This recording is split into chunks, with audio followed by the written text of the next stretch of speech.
We're live. And we should be coming to you right now. We should be starting our webinar. You should be flowing into the room as we welcome you to the ultimate guide to YouTube publishing. I'm Steve Dotto, and I'm thrilled that you're joining us. We're just going to take a few minutes while people get settled in and make sure that everybody's browsers are working well and their feed is all working. Let's just take I'm going to take a quick boo into the room. And yes, we've already got over 90 people in the room. Folks, I'm so thrilled that you're going to join me today to spend an hour with me to talk about YouTube content publishing. I am passionate about this topic. I love what's going on in the world of YouTube. For me, it's kind of reborn my career. So I'm happy to share what I have learned with you.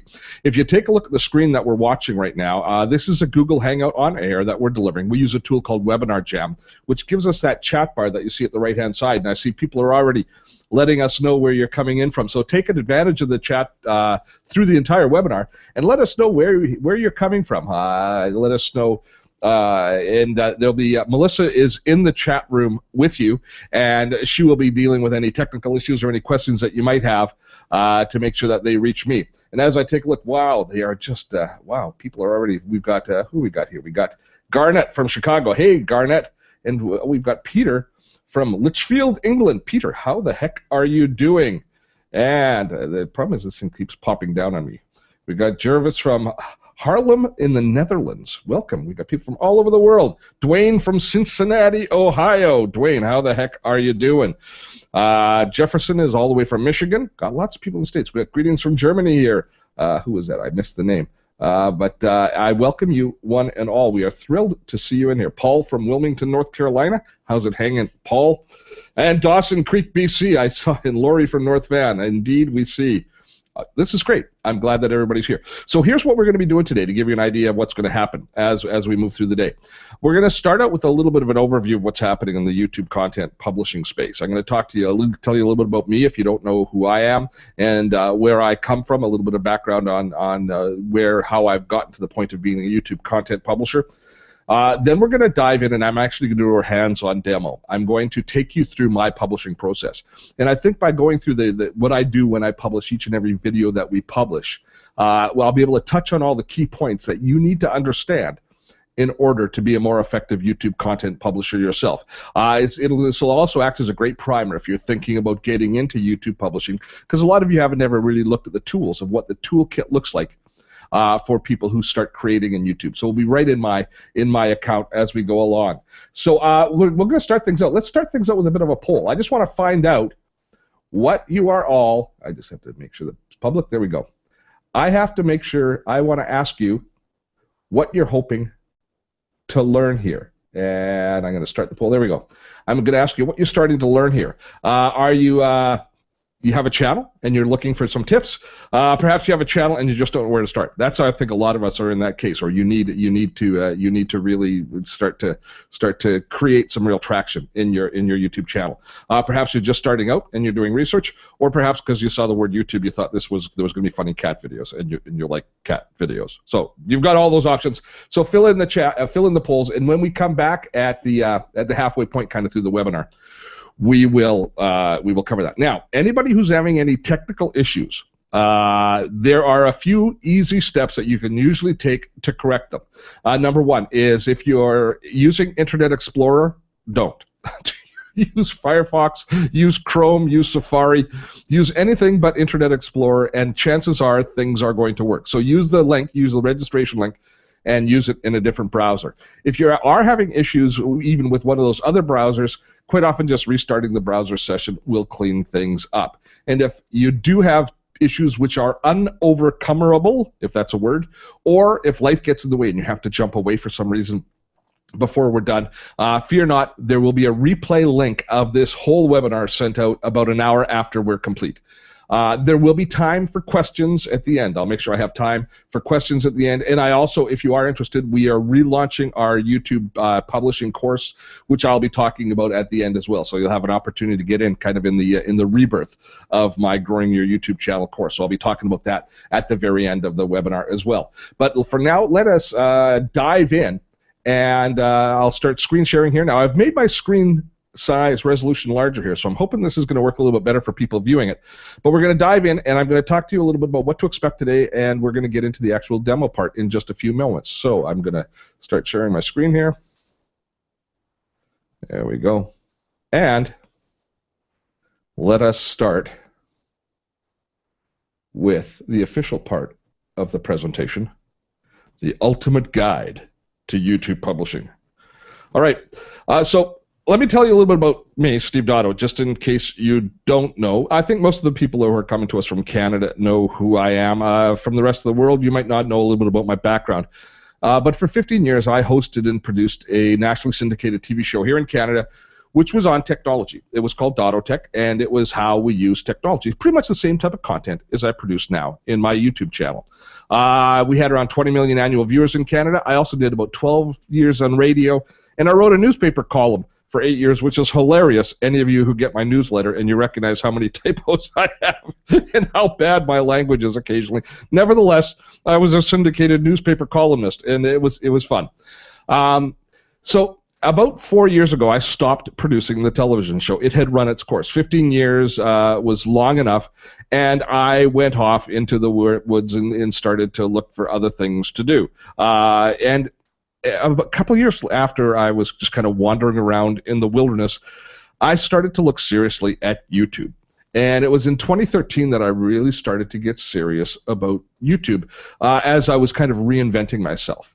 And for me, starting with YouTube and starting to look at YouTube was a totally eye-opening experience. Now, you have to understand, having done a television program for 15 years, I was used to producing a show with a team, with a crew, rolling into a studio, going through makeup. You know, you have teleprompters, you've got a crew there.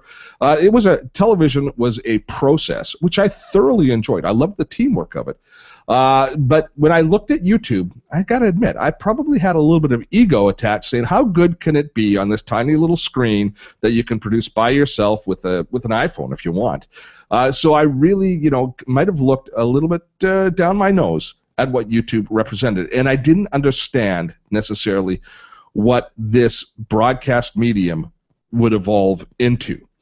So where the layers peeled away from me and I started to kind of figure things out was as I started to think about what the business opportunities were on YouTube. Now, when I produced the TV show, it was a very traditional relationship. We had sponsors and we had the television network, and those were my customers. The audience, all the people that watched my shows, I didn't know who they were. There was no way for me to have communication with them because they were constantly held at arm's length from somebody like me. So I would meet people if I was going and giving a speaking engagement somewhere or on a plane, or if I was out to dinner or something and somebody recognized me from the show and talked to me. But I didn't really know who my customer was, and I certainly never had any real form of dialogue and engagement with the customer. In fact, the audience at that point there was sometimes a net negative in the business cycle, because every time I went in to renegotiate my deal with the network, they could hold the audience hostage, and they did hold the audience hostage. If they moved me to a different time slot, I would lose all of my viewers and have to rebuild them. If they canceled me, for goodness sakes, then I lost my entire audience. So they were almost held hostage, and it just never ended up being. I never felt like I owned the audience myself. The network owned the audience, and then they could kind of rent it to me back. Well, that all changes, of course, in the YouTube experience.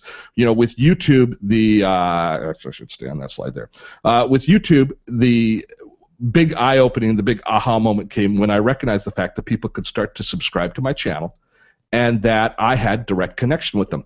And starting YouTube as a serious YouTube publisher in 2013 was a very important year, because in around October of 2013, YouTube made a big change to the network. They changed how comments happen and occur on a YouTube channel. It used to be you could comment anonymously on YouTube channels, and consequently, YouTube comments were a mess. There was just people being rude and obnoxious and cruel and trying to be funny, and a lot of YouTube content publishers, it was so not valuable to the actual experience of being a YouTube content publisher that most serious publishers disabled comments. YouTube was basically very similar at that point there to a TV network, because there could be no dialogue back and forth if you weren't having comments.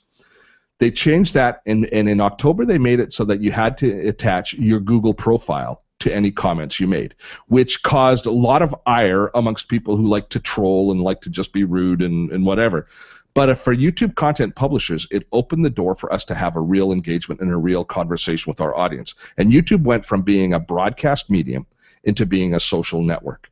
And at that point there, the dialogue, the conversation meant that we could engage so much more significantly with our audience that was the other big light bulb moment for me, was not only did I now own or potentially could own my own audience, but I could have a relationship with them. And they wouldn't be an audience anymore. Here's the key. They suddenly went from being an audience to being a community.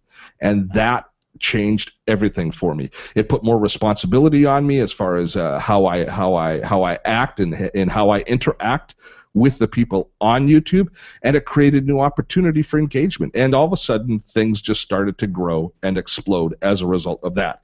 So this concept that YouTube is a social network as opposed to just a broadcast medium is part and parcel of everything that I look at as far as YouTube going ahead.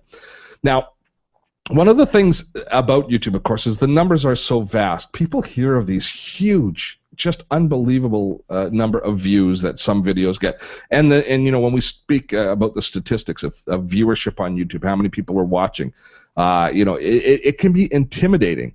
And we hear about these viral success stories, videos that are posted, and within a couple of hours they have tens of thousands of views, and overnight they've got hundreds of thousands of views. And suddenly, you know, the people who publish them get overnight success on YouTube. And that's kind of what we hear about. And so consequently, when we post videos ourselves on YouTube and they just kind of are a little bit more pedestrian, we think that they might be a failure. We don't recognize the fact that there's strategic growth on YouTube is just as possible, is far more possible and plausible than viral growth. Viral growth is a crapshoot. I don't know how to create viral growth, but I do know how to create strategic growth. I do know how to grow a YouTube channel. And the things that you're learning, if you're paying attention to what's happening in the social media space with people in Facebook and people in Twitter and people that are building their LinkedIn and people that are building their Instagram accounts and they're building their communities in these networks, the exact same tenets apply in YouTube. But YouTube is so much better because we are a video world. All of those other mediums are fine, but starting in the 50s, we moved from being a print-based and an image-based society to a video-based society. And I'm probably in the first real generation that experienced that. I'm a baby boomer, and I can remember I was in kindergarten in 1964. And I was in afternoon kindergarten, so I was home in the morning, and I can still remember the impact of the news that interrupted the cartoons with my mom of the Kennedy assassination. All of a sudden, video had this profound impact in our home. Something came into our home through video that just devastated the adults in my family. And as a kid, I remember watching that going, I can remember the emotions, the confusion, the fear that was generated from this. And you know, when you move ahead through our lives, and you know, it was just 5 years later that we were sitting around that same television set watching the astronauts landing on the moon for the first time. And just a few years after that, I was, as a student in school, clustering around the television set at school as our school stopped and sat vigil and actually prayed for the Apollo 13 astronauts as they were facing a potential tragedy in space. So all of the growth, you know, all of the key points in our lives, we can track back to what happened around video. And YouTube is now the channel, is now the place that we go to view, to share, to engage with this video. And it's not just viewing it anymore. Now it's true engagement. So you can tell I'm a big fan of the whole YouTube world. So back to me, because enough about the world. Now let's talk about Steve a little more. When I began in May of 2012, kind of looking more seriously at YouTube, I just began dabbling, and I had about 800 what I call stale subscribers, people left over from when we did the TV show. And I started playing with just posting some screencasts, doing the things that I do well, which is explain technology, but I had no idea of the software and the hardware that I was going to use. So I was just kind of on doing what I do, which is experimenting and playing and trying to figure out how technology fits. So when I look back at those first videos, as most people do, looking at their early offerings, I'm embarrassed. But that was the beginning. In May, I had about 800 subscribers. I really started concentrating on growing my YouTube channel about a year after that. I started to commit to producing several videos per month in May of 2013. September, I started to commit to weekly publishing, and by January of 2014, I really upped the game. So it's just a year since I really started to publish almost on a a 3 or 4 times per week basis and really engaging in the community. And you can see the numbers have gone from 10,000 a year ago to over 56,000 subscribers today. So those numbers mean something, but they also mean nothing, because YouTube, of course, with the millions and millions of people viewing, that any number that you're going to get is going to be dwarfed by the overall volume that there is on YouTube. So you've got to determine what success looks like for yourself in YouTube as you work and as you work to grow your channel, as you work to publish within YouTube. So setting reasonable goals and not being too disturbed by the fact that there are of all the people who aren't yet watching your video or aren't yet a part of your community, that's a real important part of it. Success is, you've got to determine yourself, I guess is what I'm trying to say, what success looks like. I've set a goal of 100,000 subscribers for this channel, kind of an intermediate goal, and I'd hope to hit it in the first full year that I was really pushing it. We're going to hit it sometime in the midpoint of this year. But what I'm also trying to figure out at that point there is what represents revenue. Where do you make a living off of this? And we'll be talking a little bit about the revenue side of it, because I know everybody's interested in how much money they can make from YouTube, and different numbers, of course, of subscribers are important statistics in that. So I'll be sharing that with you as we move along. So today, we're going to dive in and start doing the actual demo part in here in just a few seconds. But I'm going to assume that you've got great content, or you have an idea of what your content is going to look like, and that you want to deliver it to a larger audience. I'm going to assume that you're interested in growing a channel of some sort on YouTube and turning it into a community. And I'm going to, of course, anticipate that you are willing to learn. What we're not going to cover today is, I'm not going to be talking to you about how to make videos, write scripts, the sort of software and hardware that I'm using, or overcoming performance anxiety. Those things we have to kind of put as given, or they're things that we should cover in other webinars. Today we're going to talk about the publishing process. So you're going to learn the keys to growing your channel, building subscribers, increasing views, creating community engagement, and I'm going to do it all through walking you step by step through the process I take publishing my videos. Because as I play with this, I recognize that the different steps that I take, each one of them has been kind of tried and tested in order to create the success that we've had in our channel. So I'm going to begin with 3 kind of broad stroke things that most YouTube content publishers, the ones that don't succeed, don't pay attention to. The ones that succeed, this is as obvious as the nose on their face. The first thing is, as you build an audience, you have to serve that audience. They have to learn to rely on you, which means your publishing frequency, setting up some sort of an editorial calendar so that you are reliable and constantly bringing out new content and new product is important. Otherwise, you just slip to kind of the back burner, and they kind of forget about you if you aren't producing good, valuable content on an ongoing basis. The second thing is, you have to think and set up your videos for success. You do that through planning and by paying attention to small details in the production process. A lot of people think that they set up and if they produce a good video, that it's automatically going to be rewarded. For some reason, the internet gods are going to reward you for putting out a pithy or a funny or a useful video, and all of a sudden the video views and the subscribers are going to roll on into your account. Well, that doesn't happen. You've got to set it up yourself, and you have to promote it yourself. You have to leverage it yourself and cross-post it. You have to make sure that you shine a light on your content. Nobody is going to tell you you do a great job. You have to go out there and tell the world you're doing a great job and show the videos to them. This is a hard thing for a lot of us to overcome, because we think it's egotistical for us to be promoting our own videos, or we're just uncomfortable with that self-promotion. Well, it has to happen. The bottom line is, there's so much competition out there. If you think that you have something valuable to say and it's worth saying, and there's an audience out there that it should reach, then it's your job to present it to that audience in the best light. And I'll show you how we do those things, or some ways to do those things. Now, so create great content and celebrate it. Let me show you how we go about doing that. So I'm going to jump in to my dashboard. And before I do, I'm going to just let Melissa jump in. Melissa, is everything going okay? Are people okay? Am I okay to kind of dive into the next section, or is there something that everybody's asking about? Lots of people are actually wondering about producing webinars, lots of private questions about that, so I'm just letting them know that you do have another webinar for that. We are going to be doing lots on webinars this year. I'm a big fan of the whole webinar thing, as most of you know, and yeah, webinars are going to be a big focus. And it really fits with this. I mean, one of the beauties of the webinar, the technology that we're using today for the webinar, is it is part of the YouTube family. So the webinar that we're delivering right now is actually being recorded on YouTube as we're recording it, and the replay link you'll get later has been automatically created into one of my YouTube channels. So that's pretty cool. But we will talk about webinars. I'll take questions at the end if there is time on them, but we're going to kind of stay focused on YouTube to start. And also providing, lots of people are asking about Webinar Jam, a link for that specifically, so we can provide all those. Yeah, I've got a link at the bottom. There should be a link at the bottom of your window here for Webinar Jam. I'm not sure if I actually make money from it if you buy Webinar Jam from us through the affiliate link. So we'll make sure we get that to you out by the end of it, and I'll actually add it to the follow-up emails as well. I think there's a sale on with it right now. I'm not too sure. Somebody was mentioning the other day.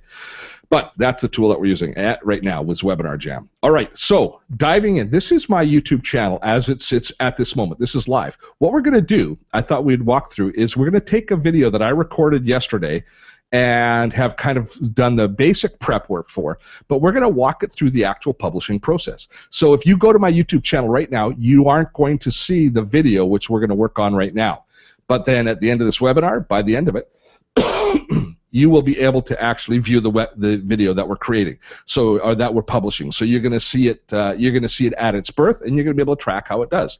So the one that we're going to work with is this one here called creating online electronic signatures. So it's just how to create really quick and dirty PDF signatures for documents.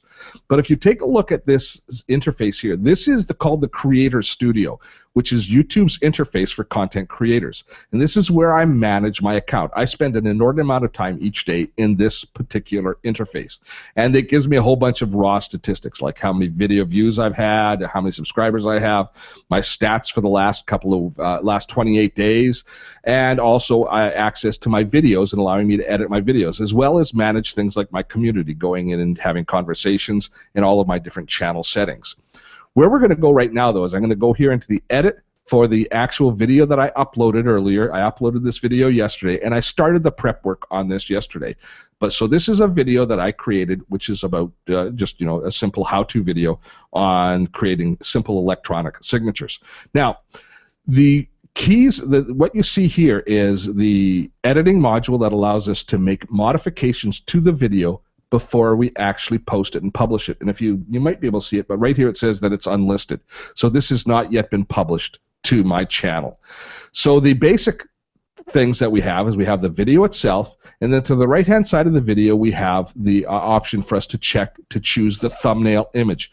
Now the thumbnail image is the little image that appears in the YouTube play pages or search pages that identifies your video, and you'll see a variety of different quality of different thumbnails that people use. Well, the very first thing that I teach everybody that deals with me as far as YouTube goes is let's create a good thumbnail image that's nice and consistent, that's a template that you can use over and over again. And the reason we do this is it then identifies and starts to create a brand for you in YouTube. YouTube tells me, when I look at my statistics, YouTube tells me that over 40% of the views of my videos comes from YouTube suggesting my video to people in the sidebar when they're watching other videos. And by creating a consistent thumbnail image like I use with all of my videos, I think helps me immeasurably. So here's your options. This one I've uploaded already. But you see, I could have chosen one of these other thumbnail images from my video to use. And quite often when you view videos, you'll see people just having screenshots from within their video. But here's where that becomes really important. I'm going to go back to the to YouTube itself, and I'm going to do a search. Let's just do a search for Evernote. And this is typically how things how people do, they do a quick search for a topic they're interested in video, and then up comes a series of videos. Now, if we look through those videos, you'll see eventually, I'm not doing that well in search right now, and never know. I don't know what happened. I've dropped down. I used to have 4 of them on the first page, but I have less. So I'm going to have to take a look at what's happening with my titling and stuff. But do you see how there's a variety of different, some of them that are ranking quite well. I will give them that, ranking quite well, but there's nothing to tell you what it's about. There's nothing to identify the brand. We have Evernote itself posting things, and they take advantage of having celebrities like Adam Savage on their videos, and we see a variety of different types of thumbnail images. But as you scroll through it, you will notice my video, and you'll notice another one of my videos as you go through. So let's say that you're doing a search, and you've decided that you're going to watch this one here because this is the famous guy. This is the one with Adam Savage. So you go to click on this video to watch this video, and I'm just going to pause it. And what happens is as you watch the video, you either are interested or not interested, but bottom line is you watch the video. Now, one thing that we know about people consuming content on YouTube is they don't watch a single video. They watch in binges. They pick a topic, and they watch one video, and they watch that partway through where they decide whether or not it's got the value they want, and then they start to look at other videos in the same area. And this is where your thumbnails become so important. Because if you look on the right-hand side here, this is YouTube now suggesting which videos somebody should watch that's interested in this Adam Savage video. And look, here's one of our videos. Here's another one of our videos. And you see how because I've got my face and a consistent look in all of my branding, that what it does is it creates something that we call social proof. It creates the illusion that, or maybe it's not an illusion, it creates the impression that this is a happening concern, that my channel and that my content has value because it's being suggested so often and it's being repeated. It's like when you go and you look at a post on Facebook and you say it's got 3 likes versus one that has 300 likes. The one that has 300 likes has more social proof. It seems to be more relevant. And so that's the first thing that people are going to notice is they're going to notice the graphic, and then they're going to look at the title, and then they're going to look down and they're going to see how many views it has. And then they're going to determine if they want to watch it based on those criteria. So the more identifiable and consistent your branding is on your thumbnails, the better you're going to do in this area of search. Now, this might not help you at the very beginning of your channel a lot until you start to rank well in search, but all of this work that you do in advance now with your videos is going to pay off big time as you start to gain traction, as you start to gain a reputation, and as you start to register in search on YouTube. So that's the importance of thumbnails. Now, what I do is I actually create, I have a template in Photoshop that I use over and over and over again for all of mine. Because I'm not the most graphically talented person, but I just, I've got one that works, and I'm just going to keep banging away with it. And I could probably come up with a lot more appealing looking. I know I could come up with a lot more appealing looking look, but then I'm going to have to go through and I'm going to have to change all of my branding through the whole channel. So I'm not willing to do that. Now, and you're not locked in. That's one thing I should point out. Almost everything we're going to show you today, you can modify and you can change. In YouTube, the only thing that you can't change is the video itself, but you can change all the wrappers around the video. So number 1 in importance is creating great thumbnail images. Number 2 is the title. The title of your video is ever so important. It's important for drawing people in, creating credibility. It's also important for search, and YouTube is the 2nd largest search engine on the planet. So many of our views are going to come from people searching for us in YouTube. So I spend quite a bit of time now researching how I'm going to position and phrase my title. So I use Google's keyword tool. I do searches. I start out with searches, all sorts of searches. I just type in the YouTube search bar, and I just do online signatures. And I look at what people are looking for as far as the phrases that they're typing in order to search for those sorts of things as I write my title. Now, I'm going to give you just a couple of broad stroke rules around title writing. The first is your most important search phrases should be as close to the front of the title of your video as possible. Don't brand at the front. In other words, a Dottotech video creating online signatures is not going to rank in search, as well as creating online signatures a .o video. If you need to brand at the back. YouTube weights the search criteria higher towards the front of the title. And use those keywords. Make sure that you pay attention to what words people are searching for and use them not only in the title, but also use them in the description to make sure that they to reinforce it. And finally, you can also use it in the tags, which are below. So these are the three kind of text search areas that each video has. You have your title, most important.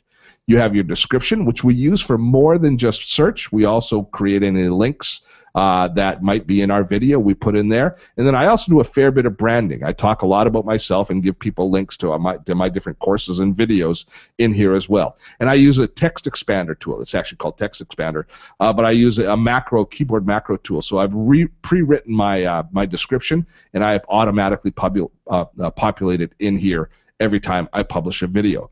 So I go through the same process. A lot of time on creating a good thumbnail image, an inordinate amount of time deciding on the title, and then I make sure that I follow all of the detail that I need as far as creating some good tags, which I don't know how valuable they are. I think they're quite valuable, but I have no empirical evidence to support that, and the description, because I know those are important as far as search goes. So those are the first steps towards getting your video ready for publishing. But that just helps people to find your video. Next most important thing is, how do we create some traction? How do we create some interactivity once people are watching the video? And this is such an important tool. It's called the Annotation tool, and it's here in the very top. I'm going to click on that and start the Annotation tool running. Now, annotations are a layer which sits on top of they're a layer which sits on top of the YouTube video and allows us to do titling and also to create some interactivity within the videos. So if we look down here, we have basically, this is like an editor, and I've already actually put the first annotation in because I hard-coded when I produced this video. I'm going to refer back to another video that I produced on digital signatures. So I put a graphic up as I edited this video together, and I've added an annotation to allow people to click on this as they're watching the video, which will take them to view my other video.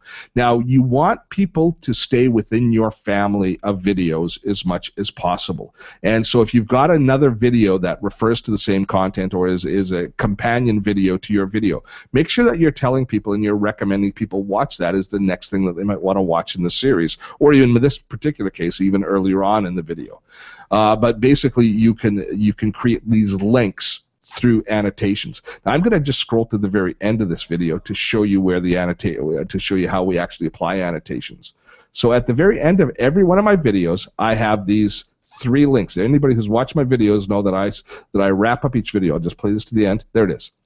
I invite people to subscribe to my channel. I invite them to subscribe to my newsletter list, and I invite them to take a look at my crowdfunding site, Patreon, which we'll be talking about in a moment, which is one of the revenue models that I have attached to my channel. So I'm just going to quickly bang through, and I'm going to add these annotations for you right now. So you click on Add Annotation. I'm choosing a Spotlight annotation. There's several different types, including all these speech bubbles and titles, but this allows me, if I just marquee it and position it, this allows me to create the link and to create an external link, and I'm just going to use my keyboard shortcut here, which is YT.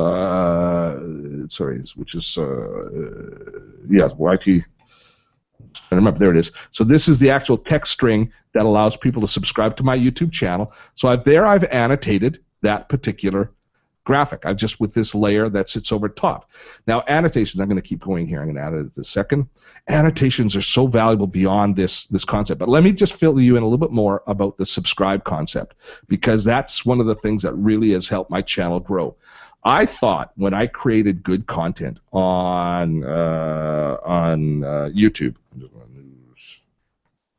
I thought that when I started to create good content, that because I was creating good, compelling videos, that people would just subscribe to me because I'm such an awesome guy. I was so wrong. My subscriptions, when I first started my channel, even though my videos were pretty good quality, my subscription growth was very, very slow, and I couldn't figure it out. I thought I was being, I didn't really couldn't figure out why. And as I was reading other experts on YouTube, one thing that they constantly said was ask for the link. Ask for people to subscribe to your channel. And I thought that was try hard. My ego said, oh man, but I do better stuff. You know, people are gonna, they like me. I'm funny. And so I thought people would subscribe to me regardless. Well, I was so wrong. As soon as I started putting in a subscribe link, and I did it right at the beginning of my videos, and now I just do it at the end of the videos, but as soon as I started asking people to subscribe, all of a sudden, those subscriptions started to roll in. It's this concept that I was talking about at the beginning of shining a light on your own product, on your own sort of stuff. You're the only person that can tell people how great your stuff is and why they should be watching it. Now, it's great when somebody else does, and that's a bonus, but it's your job to do it. So just, kind of get over yourself and do it. I'm just going to do this last one here. And that puts that last link in. And then it's just basically a timing thing where you make sure that it runs until the end of the video. And I'm just going to stretch this out, pull it back a bit. There we go.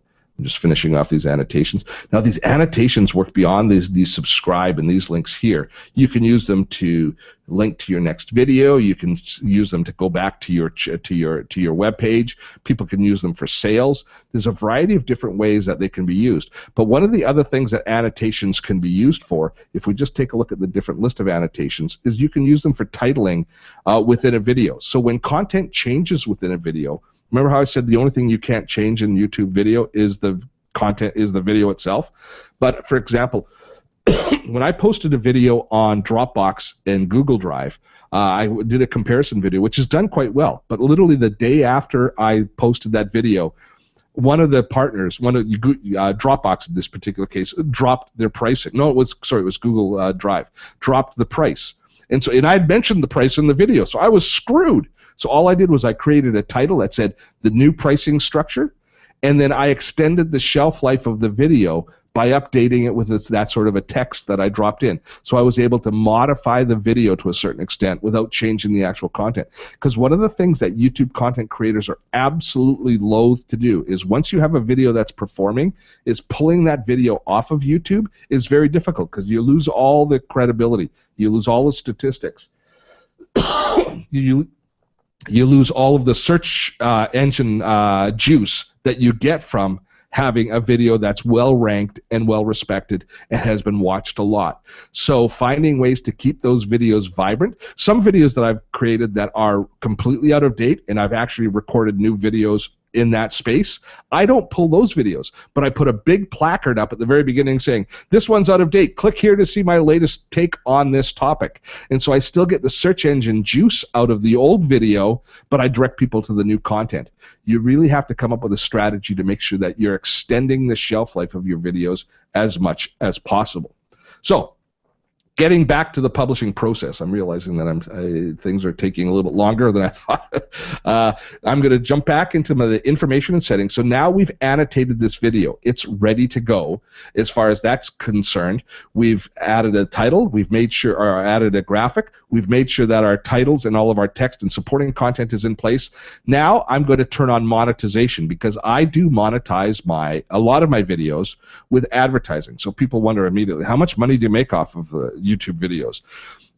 Currently, the range that people make is less than you might think. The typical, I'm at about 60,000 subscribers, let's say, for argument's sake, and I earn a little bit over $1,000 a month currently with my current run of videos. And I think I do actually quite well when I look at how some other YouTube content creators go. I think that you can expect with, say, 50,000 subscribers to earn anywhere between $300 and $1,000 a month. Is kind of what you can expect to get from AdSense revenue. But so much of it's determined by the audience that ends up watching. And you'll be able to determine that. They give you great analytics. I know that over 70% of my audience is male between the ages of 35 and 65, which gives advertisers a real good idea of who they want to advertise to. So being more niche and more defined helps you in the advertising space than being more broad stroked. But so it's, I guess the bottom line here is you're not going to get rich from AdSense advertising. It's going to support your business venture, but you're going to need other revenue models as well to support you. And for goodness sakes, when you're starting out, don't monetize your videos until you've got a reasonable amount of traffic. Nothing drives me more crazy. Well, there's several things that drive me more crazy, but I find it somewhat disturbing to go to a video, to check out somebody's new channel. They say, check out my channel, Steve, and I go and they've got 5 subscribers and they've got 25 views on their video and they're monetizing the video. And it seems try hard. So wait until there's actually enough. I guess if you can make $100 a month, or if you can pay for like a service, like your internet service provider or something like that, with the amount that you make from your things, at that point there, it's probably a good time to turn on the monetization. But until that happens, please, please, please don't. Okay. So we've now got this video pretty much ready to go. We've packaged it up as far as adding graphics, making sure the text is in place. We've put in our annotations, which is absolutely crucial as far as creating interactivity and creating engagement with our audience, and it's going to help us grow our channel. And we're pretty much now ready to publish the video. I'm going to kind of rush ahead right now and do that because I want to talk a little bit about what happens after I've got the video up and online and how I support it and start to shine a light on it.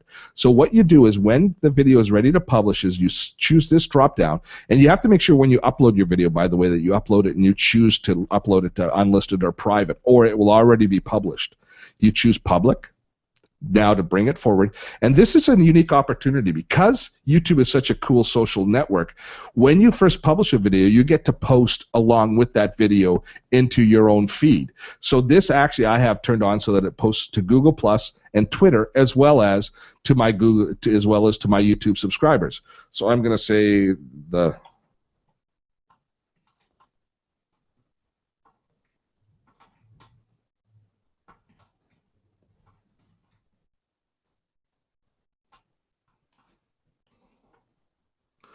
and this one here is it's really just related to Mac. So I said the simple way to add signatures to any document for Mac users, and then if I choose, I can also add this to a playlist, which I'm not going to dive into right now, but I do cover certainly in the course and in other places. But we're going to say publish. So this is all ready to go. Do one final check over to make sure everything is right. Hopefully everything is spelled correctly, and click publish. And now when we go to our YouTube channel, if we go back out into the settings here, what we'll see is we'll see that the icons next to the video. Let me go into Video Manager here. There we go. So here's this video here, and if we look over on the right-hand side, it's got the little double arrows telling me that it is now sending this out, that it's available to the public, it's being sent out, it's being monetized, and we can see that there's no statistics on it at all yet. But when we finish the video, before we finish today, we'll jump back and we'll see how the first 10 or 15 minutes of this video has gone. And actually, after I refresh it, there might even be some people that are already starting to watch it. Let's see. I'll just do a quick refresh. No, not yet. Okay. I was hoping for too much. All right, at this point here, what I do with each and every video is I take this video and now I copy the video from YouTube, because I want people to find the videos on YouTube, but I don't necessarily want them going to YouTube all the time. I want them subscribing on YouTube, etc. But ultimately, anytime that we're building a business, we want people to be coming to our own website, to our own site, and we want them signing up for our own mail list. YouTube is merely a tool to help build a community. That community lives partially in YouTube, but the most valuable part of that community is here at my Dottotech page. So as soon as I post a video on YouTube, I take and I cross-post that video into my own blog. So there's yesterday's video as we see it right now. The reason that I do that is I want, wherever possible, any activity that I do to promote this video, I drive towards my own site, not towards YouTube. YouTube works for search, it works for organically people discovering you, it works in a lot of those areas, and the chat, the conversations area certainly works well for community building, but ultimately I want them here because when they come to my page, I do this. I ask them to subscribe to my newsletter. And if they look at the actual post itself, I, in every one of my posts, invite them down below to subscribe to my newsletter because I want people in my mail list. Once they're on my mail list, then I have permission to talk to them, and they're a real part of my community. This is absolutely essential as far as building your YouTube channel, is having an avenue that you can move people to so that you can start to own that community yourself. Because ultimately, you can't ask people to buy things necessarily on YouTube, or you can't invite them to I mean, you can do some invitation to things like webinars and stuff, but really the best place to do that is through your own mail list. And the process doesn't start here. I then take this post itself and I cross-post this post into other social channels. So there's the same post that I cross-posted into Facebook. So we take the exact same content that we created on YouTube. Now we post it onto our own website where we can start to invite people, and then we cross-post that, and we use that post as an anchor for Twitter, for Facebook, for any other social networks that we're going to drive people to. And that is essentially my publishing cycle. I'm going to, let's just go back and see if there's any views, just so that we have a little bit of credibility. And then we're going to stop sharing here, and we're going to take some questions. Oh, yeah, we already have 10 people who viewed it. We have 1 comment already on it, and we have 1 thumbs up. So let's see, we're already starting to see some traction as a result of this video. Isn't that awesome? I hope so. All right, let me stop sharing here. There we go, and get back up on video. How are we doing, Melissa? How's the questions coming? They're good. We have a lot of interest in specifically thumbnails, and if you have any advice for people starting out, how to generate those and have effective ones. There are some advice that I have. You know, one of the best places, I use Photoshop to do them. But if you really want the best tool for that, for kind of starting out, and you want to use something creative to set it up, check out Canva, C-A-N-V-A, which is a website that allows you to create quick web-related graphics. That might be the best part for people, best place for people to start. The other thing that I do is I'm not graphically very challenged, so I look for successful. I look at other people's thumbnails that I like. When I started, I looked at what did well. I looked for what rated well. I read blog posts on what rated well as far as what caused people to click on Facebook ads and stuff. They said people's faces, especially women's faces on things, but I didn't have a woman's face to use, so I had to use mine. But I basically read a lot about what was successful as far as different types of ads and successful ads on places like Facebook, and I brought as much of that to my thumbnail as I could. And then once I set it up and I did it, I don't mess around with it too much. I know there'll be a point when I revisit it and get an expert to really help me get it to the next level, but right now it's working, it's consistent, and it does a good job of branding for me, so I don't play around with it too much. I still steal like crazy. I look for other good color combinations. I never choose my own colors. I say, oh, I like the colors in that ad, and I steal the colors from that ad and that sort of stuff. So those are the things that I do to help out along. Let's just finish up the poll before we go on. Let's click here and let me end the poll. So let's see, because I want to see what people said. Okay. Poll ended. Let me go back to the chat and let's see what the poll results are. Are they here? I can't see them. Where are they? Polls. There we go. Oh, my screen isn't scrolling because I've got it so large. Maybe I can see. Oh, I can see it here. Just a minute. I have a channel and looking for new tips. 22%. 1% of the people were looking for cat videos. And 43% are just doing research. That's great. Thanks for giving us that feedback. I do appreciate that. Let me just take a look. Okay. I know what I promised to talk about next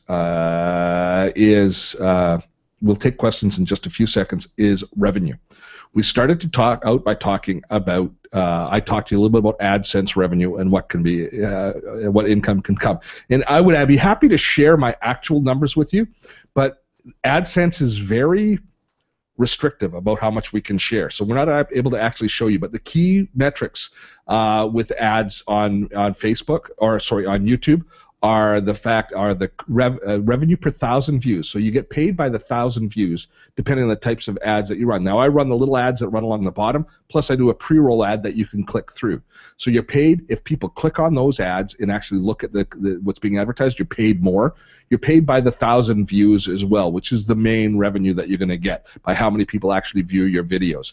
And for people that are in some different spaces, it can be as little as $1 to $2 per 1,000 views.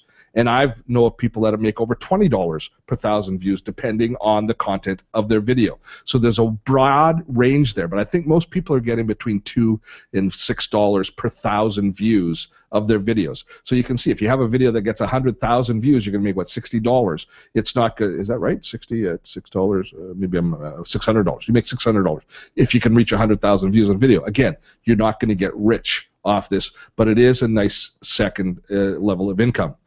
Now, what I've done with my YouTube channel, and a lot of YouTube content creators have done as well, is I've created a crowdfunding site that's attached to it where I give perks attached, and that's the Patreon page. YouTube is starting to build this in themselves. In several countries, you can actually set up the same sort of a system within YouTube. That, to me, is a big part of the future for growing a community on YouTube, is you find people who are interested in you continuing to produce good content in an area that they're interested in supporting, and then they give a little bit of money each month. And the numbers work, because all of a sudden you're dealing with hundreds and perhaps thousands of people who are willing to give small amounts of money. Well, that adds up very quickly. And the Patreon campaign for me has been a delightful surprise and brought far more revenue in than I expected. The last and most important revenue model for YouTube is actually just good internet marketing, information sales, that sort of stuff, is what I was talking about as far as bringing people across and using it to build your business, using it to build your list as far as being able to sell products. Now, that's only for people that are into sales. YouTube growth can be can help as far as training. It can help as far as general marketing and brand awareness. There's a lot of different areas of success beyond just the dollars that a YouTube channel generates. But I know people are always fascinated with how much real money they can make just off of the channel itself. So I wanted to cover that off. Before I go, Missy, how are we doing for questions? Do we have quite a few? We have a couple. Okay, so what I'm going to do before we do that is I'm going to just give you next steps and let you know about the course, because we're almost at the top of the hour, and I have relaunched the course. There's been a lot of interest in my Growing Your YouTube Channel course. So I'm just going to take you folks into that, talk about it for a few minutes, and then I will be here to answer questions for the rest of our time together. And if there are questions that take us beyond the top of the hour, I'll stick around until the questions are all done, but I want to make sure that we cover all of the different content before we're done, before the top of the hour. So let me just go back into sharing the screen here, and we will wrap things up, because I have been working on rebuilding this course for quite some time now. So,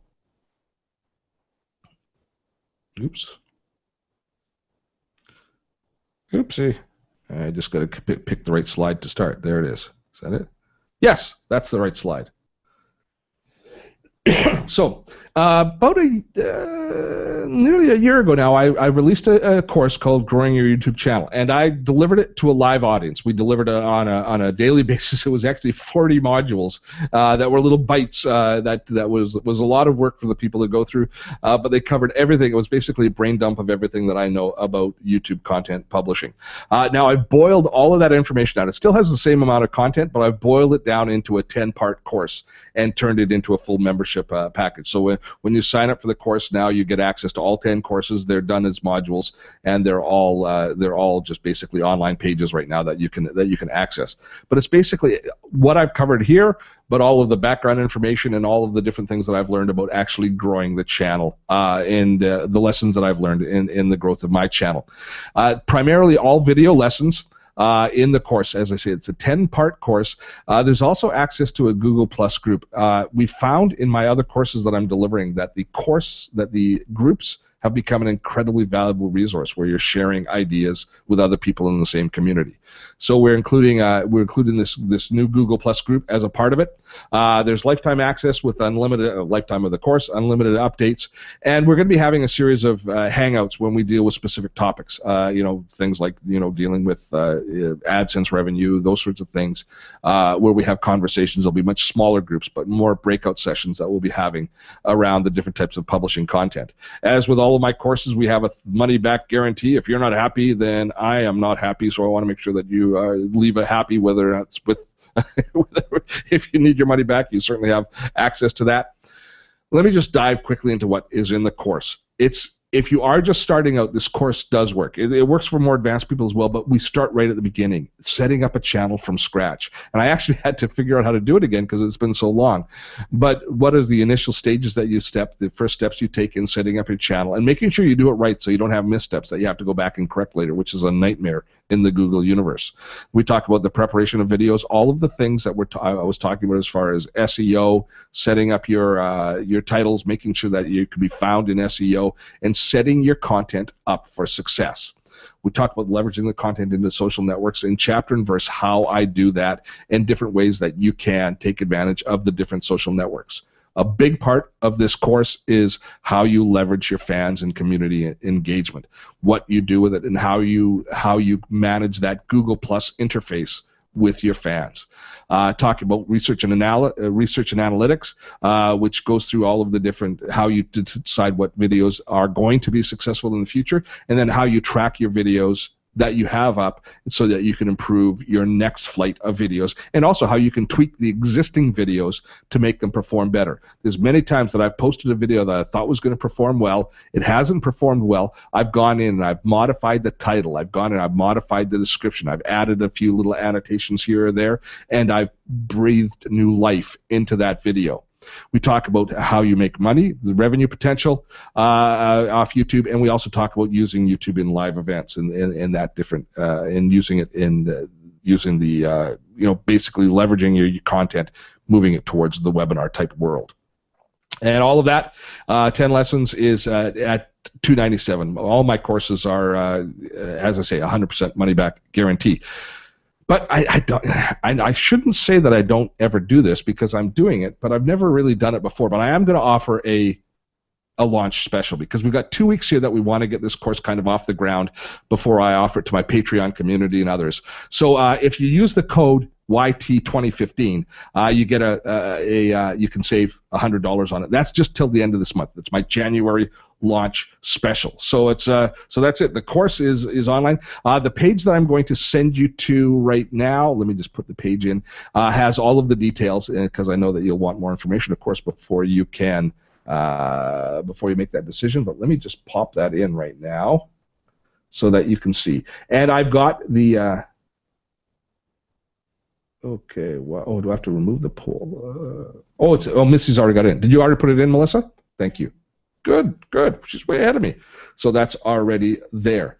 So that is it as far as the pitch phase goes. Good. It took me only 5 minutes. I hate selling, but the course is good. I've worked my tail off on rebuilding this course. Actually, I should. No, I'm not going to show you the course pages. Yeah. No, I'm not gonna bother. I want to take questions. But yeah, if you visit the sales page, it has all of the information on it. And if you drop me a note if you have any questions about it, I will be happy to answer them. Melissa, what questions do we have?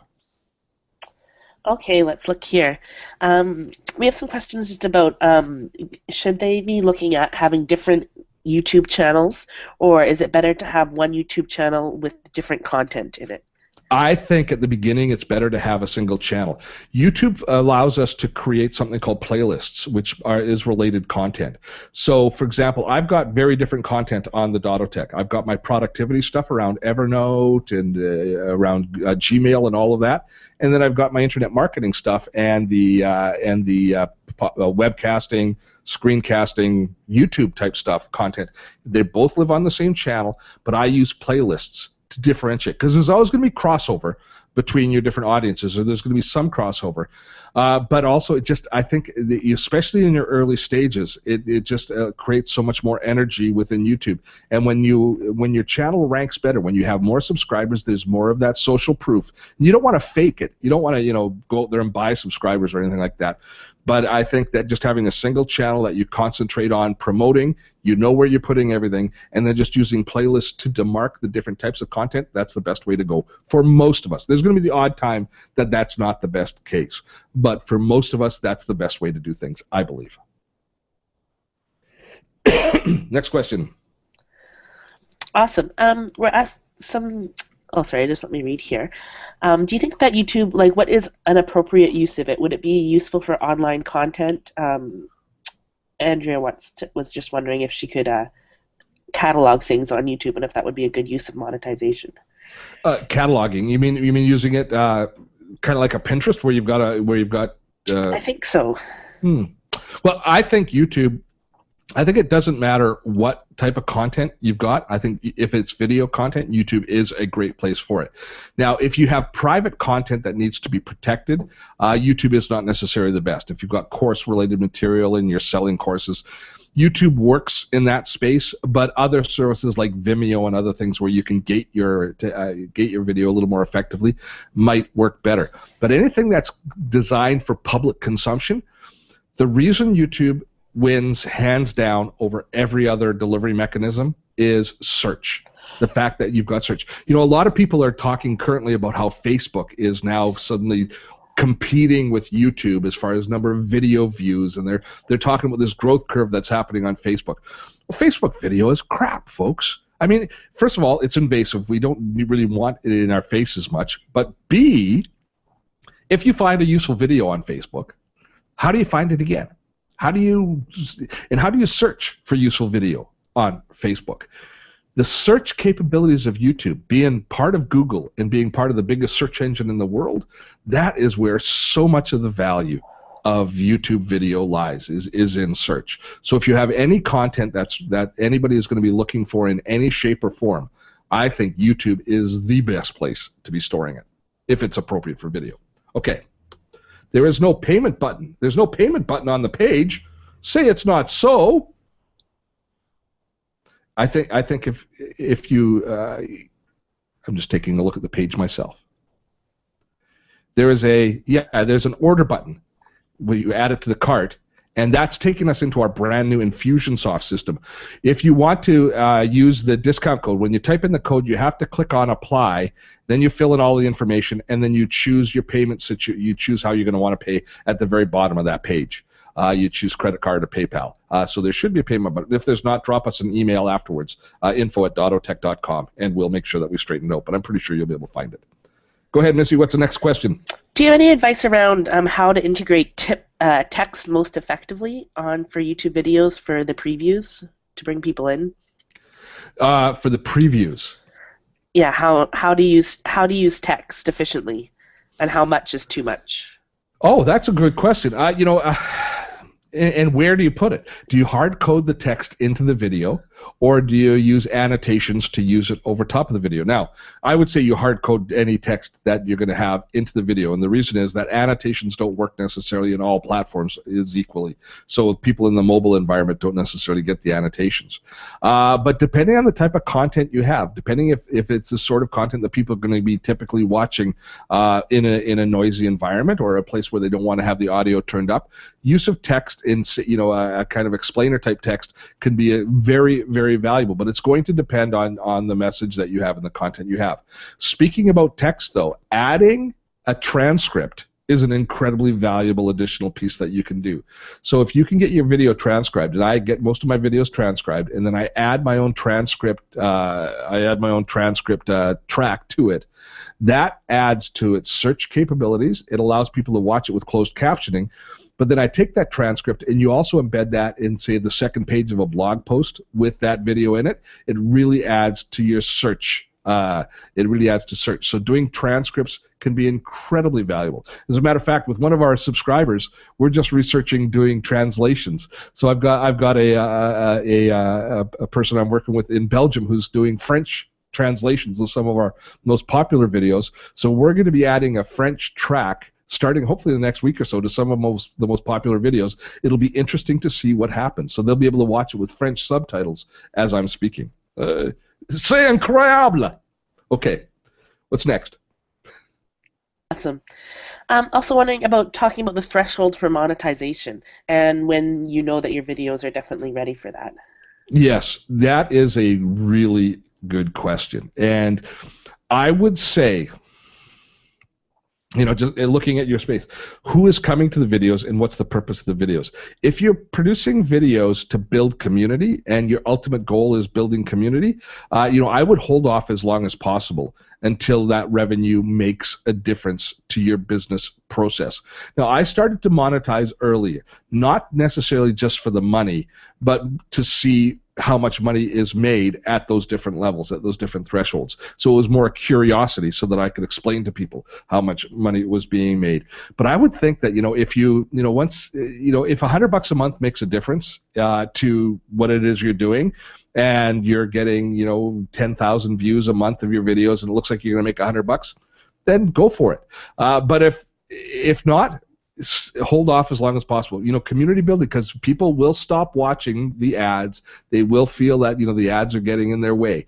It's also the type of content. If you're selling a product, if you're a realtor and you're using it to promote open houses and listings, don't be placing ads on that. That's just ridiculous. You're trying to entice people to come and do business with you. The videos that I produce, I give away for free. They teach you how to do something. So the ads are the way that I monetize it. There isn't another easy access revenue model for me. I'm giving it away. If you're a comedian giving something away, giving entertainment away, that's the model. Advertising is the model. If you're selling people to come and buy the watches that you make and sell, or the jewelry that you create, and you're showing them how you create the jewelry, but the end game is for you to sell that jewelry to them, then don't be adding ads to those particular, to that, because you've got a different sales model and a different revenue model attached. Does that make sense? Awesome. We have some more interest again in the thumbnails. It's a really hot topic. I'm wondering about how you choose an effective design and when you know it's if you go with the same look for all your videos, and how to know when to change it up. I go with a similar look to all of my videos. And how do I know when to change it up? I don't. I guess you don't. I guess it's just got to be your own. You get bored of it and you try and change it or something like that. When I've changed the video thumbnails of, I'm just trying to think of it when I've changed them. I think mostly I've changed them because I've had typos. When I've edited my videos and changed my videos, I've mainly changed the titles themselves, which is the most relevant for search, rather than the thumbnails. So that's number one. But creating a consistent branded look, because I play in narrow niches. If people are searching for Dropbox, I want them to find several of my videos, and the fact that they look similar, not identical in the titles, they have to look different enough so that people recognize that they're looking at different videos. That to me creates the impact that I want. I've used this term several times. It creates the social proof. It creates the impression that I am worth spending some time with because I'm so relevant in that space. Excuse me. So that's why I do those things. Some people, for some people's videos, actually the screenshots of them, their own little screenshots might work if they're a very identifiable person, if their face is very large on the screen, if they can get a good looking, if they can do a good looking screen capture. I'm not against that, but the basic tenets are: make sure that your message is getting out, that you're identifiable as your brand, that the topic that you're going to be talking about is identifiable, or that you can create relationships between multiple videos that are appearing in search to create that energy and that traction that you're looking for. Next question. Awesome. People are really appreciating how clear and professional it looks with the webinar jam. And good. A lot of people are wondering when they can look forward to hearing more about that from a video. I think we'll do another webinar on Webinar Jam before the end of the month. Not just on Webinar Jam, but I did a new webinar. Did we do it in December, Melissa? I think it was December we delivered. It was called Join the Webinar Revolution. And so it was, actually, I'll just take a quick look here. We did this just a while back, and so it was a brand new webinar that I just developed for it. And yeah, December 18th we did, so it was a month ago. So it was called Join the Webinar Revolution, and it's kind of an introduction, similar to what I was doing here with YouTube, to webinars. So I think we're going to do that again pretty soon. We'll do that definitely before the end of this month. That'll be the next webinar that I put out there. Because webinars, I am developing some course content around it, and I'm trying to push that ahead. It won't be ready for this next webinar. The courses won't be ready for it.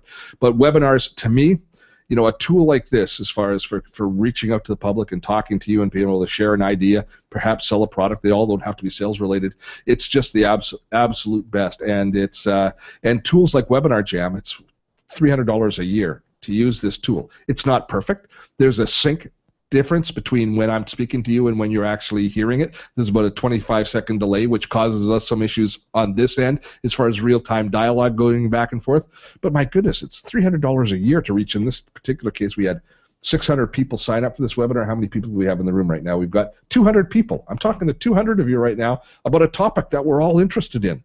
It's awesome. Go ahead. Next question. So before the end of the month, we will have another webinar on it. Make sure you're subscribed to our newsletter and pay attention. There we go.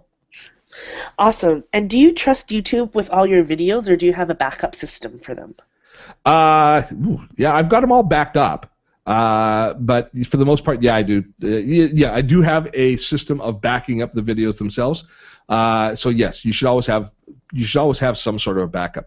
Depending on the type of content you deliver, you've got to.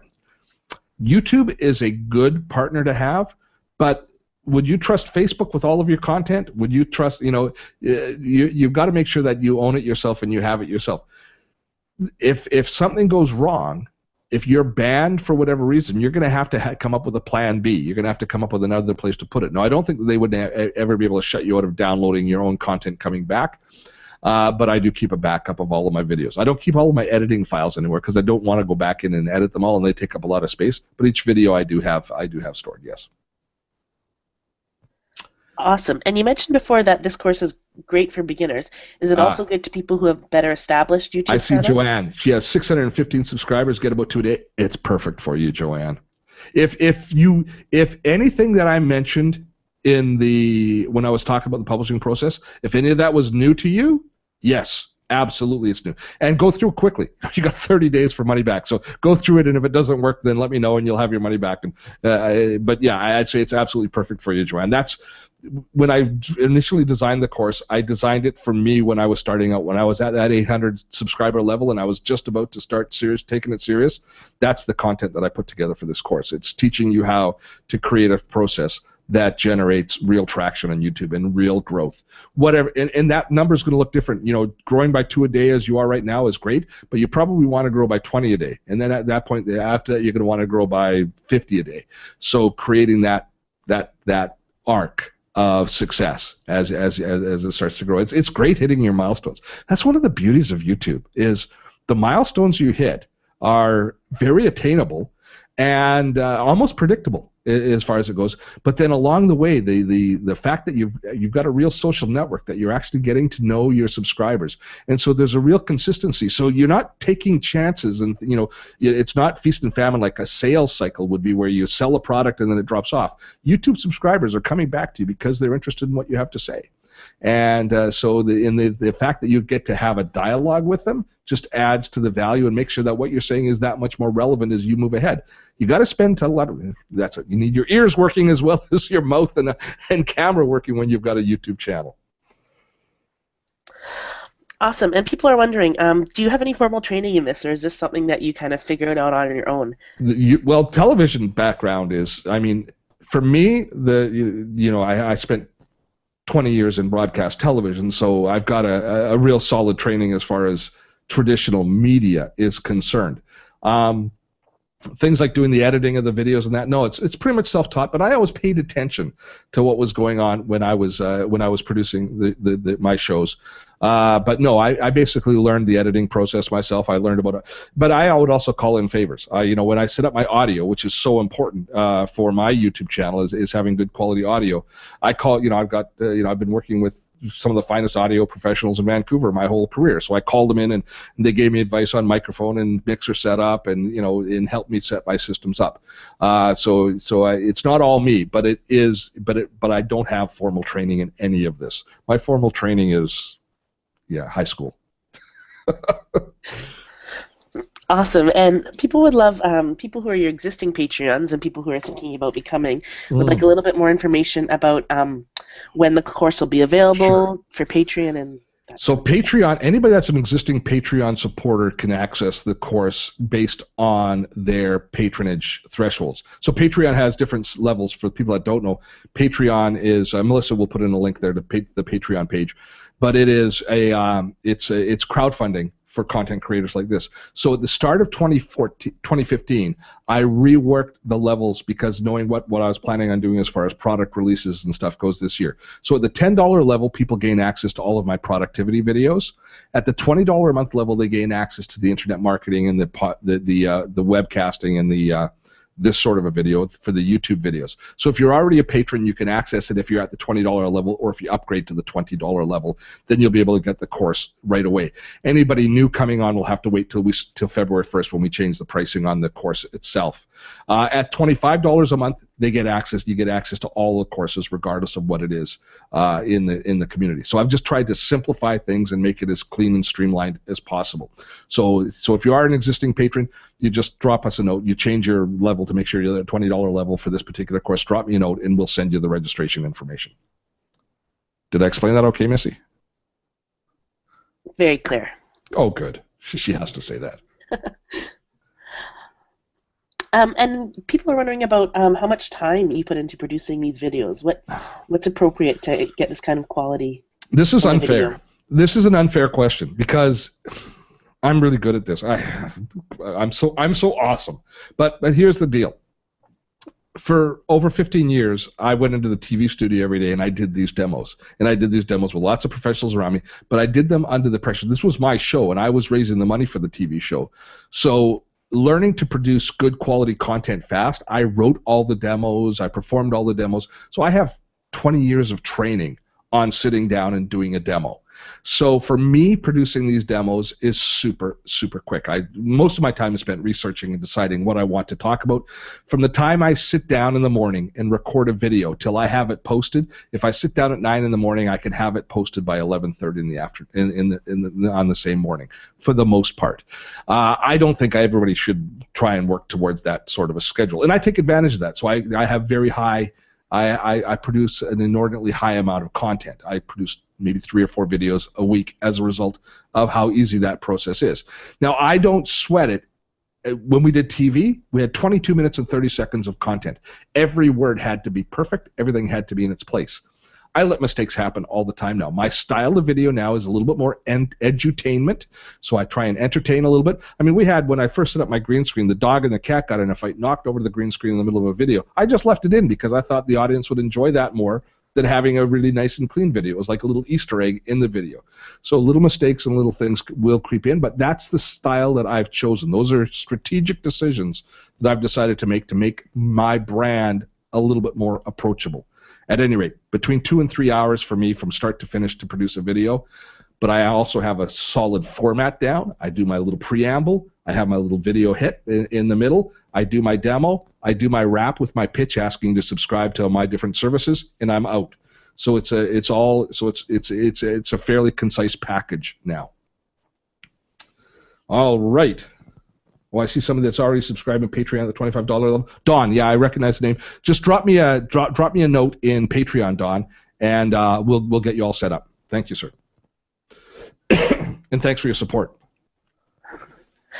Awesome. And just one more question I'm noticing here about someone who had 2 YouTube channels and wants to direct her the traffic to the new one. What would be some suggestions for doing that effectively? Wow. I would have to... Moving people from the old one? She wants to migrate people from the old one to the new one? Yes, that's what it sounds like. You know, I would say drop me an email, because I think this is something that you want to be very careful about, and you want to handle and you want to think long and hard about what the impact is going to be. Cross promoting between the 2 channels certainly is fine. You know, getting within your videos, encouraging people to subscribe to the new one. That's something that's good. But what you don't want to do is you don't want to take an existing channel that has some value, and you don't want to undermine it. That would be something that I'd like to kind of move to email. I don't want to offer some broad stroke advice till I know a little bit more detail. So drop us a note at info@dottotech.com and send me links to both the channels. Let me take a look and see if I can come up with some good solid advice for you. Awesome. And one more great question just came in about length of video. How long do you want your videos? How long do you want your audience engaged? All of that. Now, if you listen to the experts, shorter is better, and they are right. With a caveat, it depends what sort of a marketplace you're building and an audience you're building. So, getting to the content, like when I watch somebody that's new and they don't have much, it's going to sound terrible, but if you don't have much personality yet, if you don't have an identity in YouTube, well, then get to the content really quickly so people the questions being answered. I receive about every 1,000 comments. I receive somebody saying, it took you till 2 minutes till you were doing the demo that you talked about in your video. And I do that. I wait. You know, my video starts, the actual content starts about 1:30 into my videos for the most part, because I've developed a brand and an identity, and I've got a certain sense of humor that I apply at the beginning, and I think my community likes that. It's part of the engagement. It's part of being a community rather than just an audience. And so that edutainment side of my channel, I concentrate on. So my videos are a little long. 7 to 12 minutes are the length of my videos, which I think I'm always happy when they're short. But I would start by always doing less. Less is better. So keeping them as short, keeping them as brief as possible as you start. And there are some benefits to this. One is YouTube looks, well, there's actually, it's a two-edged sword. YouTube looks is a part of their search criteria of what they're going to recommend in search. They look for how many minutes your videos are viewed, and they also look at percentage of video viewed. They don't necessarily look at the number. The number of videos viewed is not the most important criteria. Length of view and percentage of view, those are the important numbers that determine relevance. If you have 10,000 views of a video, but people only watch it for 30 seconds and it's an 8-minute video, that's not going to bode well for you in search. If you have 4,000 people or 2,000 people watching an 8-minute video, on average 6 minutes each, it's going to bode well in search, and you're actually going to that video is going to do far better than the one with 10,000 and less percentage. So one of the things that we teach in our analytics section is looking at our videos, seeing when people are dropping off, because YouTube gives us all of that information, seeing when they drop off and trying to find out why that is and what the optimum length is. So for all of us, the ideal length of the video is whatever people are going to watch the most of. That's a bit of a cop-out, I know. But if you're entertaining and your audience is not in a rush, it can be a little more leisurely. If they just want to know, how do I do this? How do I turn off this on my phone? Then you want a 1-minute video is absolutely perfect.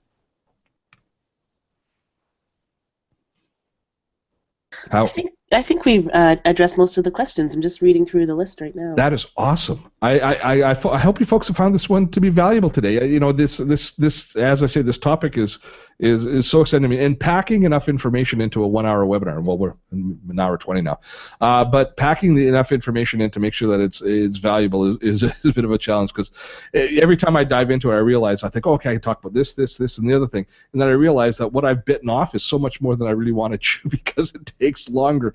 It goes to show you just how much is involved in publishing to YouTube. But it is a exciting, and here's one thing about YouTube: it is the most rewarding social network you will ever deal with. YouTube doesn't carry the frustration with it that Facebook does as a business partner. And it just, as you gain traction, as you get momentum in YouTube, it is a really rewarding partner, business partner, to have moving forward. I'm not saying trust them, but I'm saying that they're an interesting company to deal with, and it's a wonderful, wonderful platform to trust and to use to grow your brand and your venture. So that's it. I'm going to wrap things up then. I will stick around and chat, and I'll read through the chat, and if there's any final questions, I'll let you know. There will be an email sent to you. There'll be 2 follow-up emails, I believe, that will have the links to the replay, as well as the reminder of the discount code for those of you who are interested in taking the course. And if you are interested in taking the course, or you signed up, I need to thank you so much. I hope that you find it really, really valuable. I worked hard to make it so. Melissa, I need to thank you so much for helping out. And that's it, folks. I'm Steve Dotto. Until next, keep your eye open. Next webinar, I promise, will be on webinars. The webinar revolution. We will bring that one back in about a week and a half or 2 weeks. Until then, have fun storming a castle.